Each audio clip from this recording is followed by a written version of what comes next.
Today, I'll show you how to cancel your Xero subscription step by step so you can feel confident you've done it properly and won't be charged again by surprise.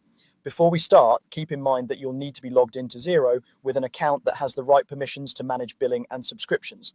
If you're not the person who originally set up the subscription, or if you're not listed as the subscriber or a billing admin, you may not see the options we're about to use. In that case, you'll want to ask the main account holder to follow these steps.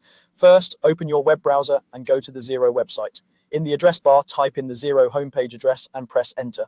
Once the page loads, sign in to your account if you haven't already.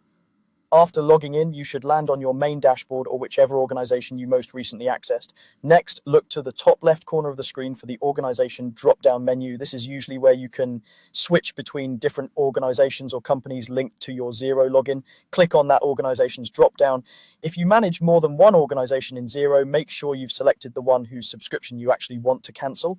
This is a common place for mistakes, so it's worth double-checking the organization name before you move on.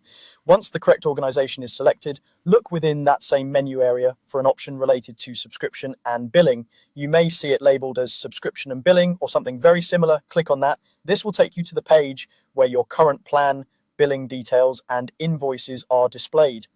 On the subscription and billing page, you'll see information about your active subscription, such as the plan type and billing frequency.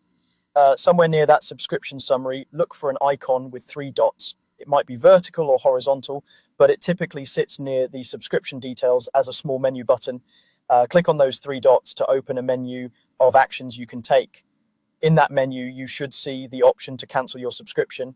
Click Cancel Subscription. When you do this, Xero may ask you to confirm your choice, provide a reason for cancelling, or show you information about when the cancellation will take effect. Read any messages on screen carefully so you understand whether your access will end immediately or at the end of the current billing period.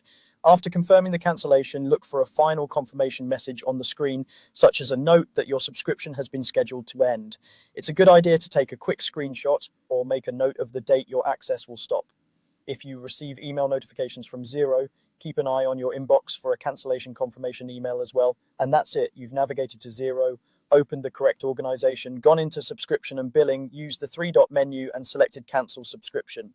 Following these steps carefully ensures your Xero subscription is properly cancelled and helps you avoid unexpected charges in the future.